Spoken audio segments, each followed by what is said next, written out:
Well, good afternoon, everyone. I hope you're doing well, and this is your Royal Highlights of the Week from May 16th through 22nd, 2022. In Kolding, Her Royal Highness Princess Benedikte of Denmark attended the closing ceremony of the 8th edition of the Special Olympics Sports Festival. Over the weekend, 1,200 athletes competed in various events.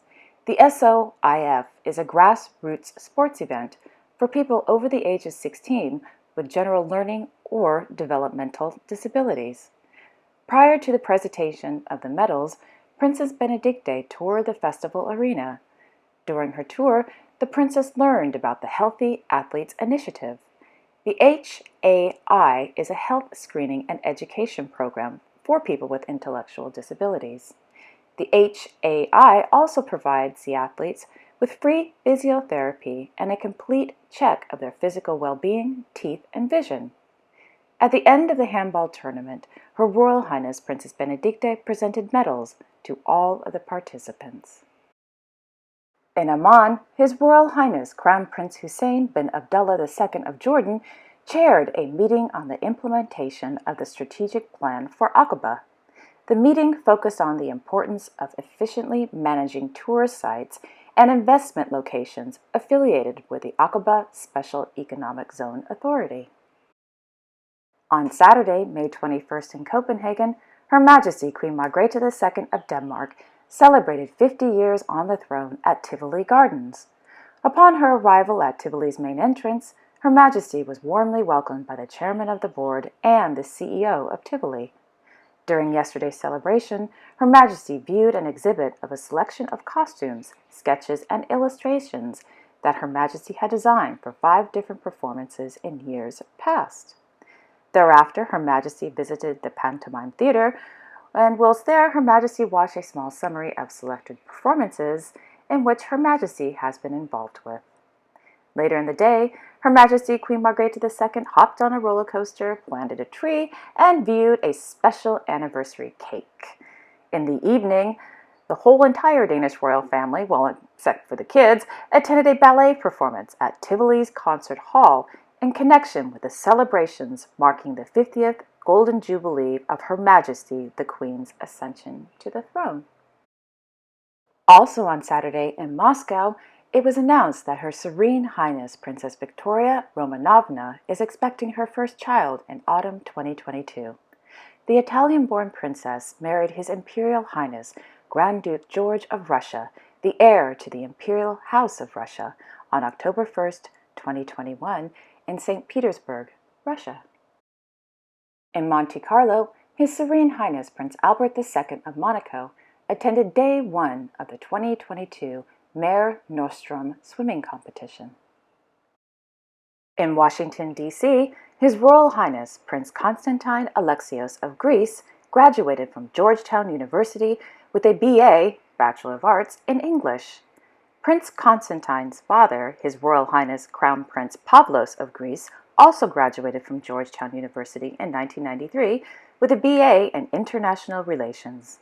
In 1995, Crown Prince Pavlos received his Master of Science in Foreign Service alongside his cousin, His Majesty King Felipe VI of Spain.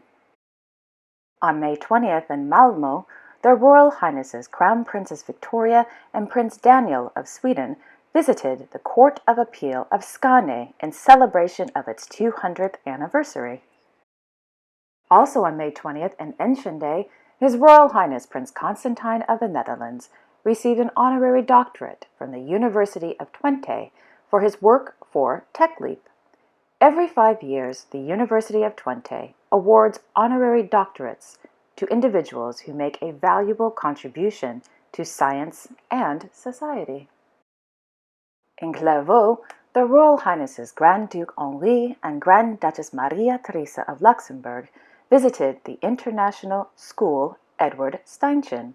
The LESC opened in September 2018 as one of the new international accredited European schools in the Grand Duchy of Luxembourg. The school gives students the option to either follow the European curriculum or Luxembourg's national curriculum.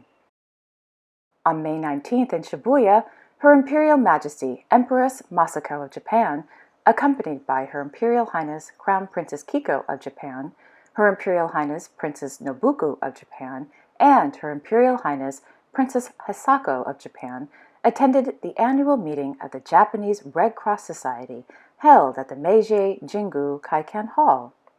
Empress Masako is the honorary president of the Japanese Red Cross Society, and it is also Empress Masako's first official solo activity in 2 years outside of the Imperial Palace since the 47th edition of the Florence Nightingale Medal Awards ceremony held in August of 2019. In Norfolk, His Royal Highness the Duke of Cambridge held a meeting with the President of the Republic of Colombia, His Excellency Mr. Ivan Duque.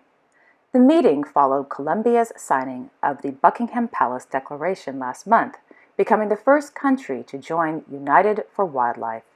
Signed on Earth Day, this represents a commitment from the country to take affirmative steps to tackle the illegal wildlife trade through a combination of policy and wider cooperation nationally, regionally, and internationally. In Vaduz, His Serene Highness Hereditary Prince Alexios of Liechtenstein visited the Supreme Court to attend its 100th anniversary celebrations.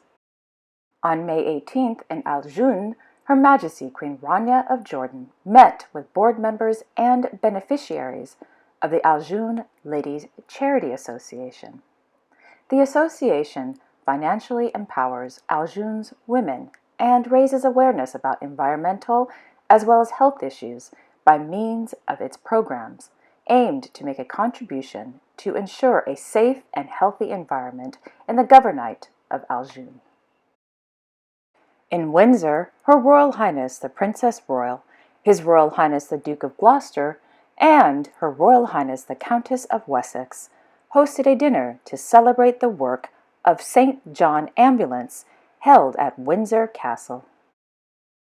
On May 17th, in Oxfordshire, Her Royal Highness the Countess of Wessex opened the Royal Army Chaplains Museum at the Armed Forces Chaplaincy Centre. During the opening, the Countess of Wessex was shown an exhibit dedicated to her great-uncle, Mr. Noel Mellish, who was awarded the Victoria Cross for his actions in rescuing wounded soldiers from no man's land in Belgium in 1916. Meanwhile, Her Royal Highness the Princess Royal was at Ely Cathedral for the official unveiling of the Fenland Black Oak Table, which has been dedicated to Her Majesty the Queen in the year of her Platinum Jubilee. The table will be on display at Ely Cathedral until March 2023. In Bracknell, His Royal Highness the Duke of Gloucester officially opened the new Heathlands Care Home. During his visit, the Duke was giving a tour of the Intermediate Care Unit where he met with patients and talked with the staff. On May 16th in Diekirch, their Royal Highnesses Hereditary Grand Duke Guillaume and Hereditary Grand Duchess Stephanie of Luxembourg, along with their adorable son Prince Charles of Luxembourg, visited a nursing home. In London, His Royal Highness the Earl of Wessex, as trustee of the Duke of Edinburgh's Award, held 2 receptions for young people who have achieved the gold standard in the award held at Buckingham Palace.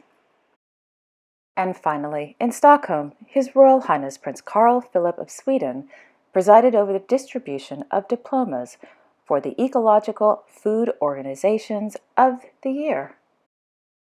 And there you have it. Thank you all so much for watching. I really appreciate it. I will be back tomorrow on Monday, May 23rd with all the latest royal news. Until then, you can visit me at my website, royalcorrespondent.com, or on Twitter. With that being said, I wish each and every one of you a relaxing Sunday and a fantastic new week ahead. Okay, take care, everyone. Bye-bye.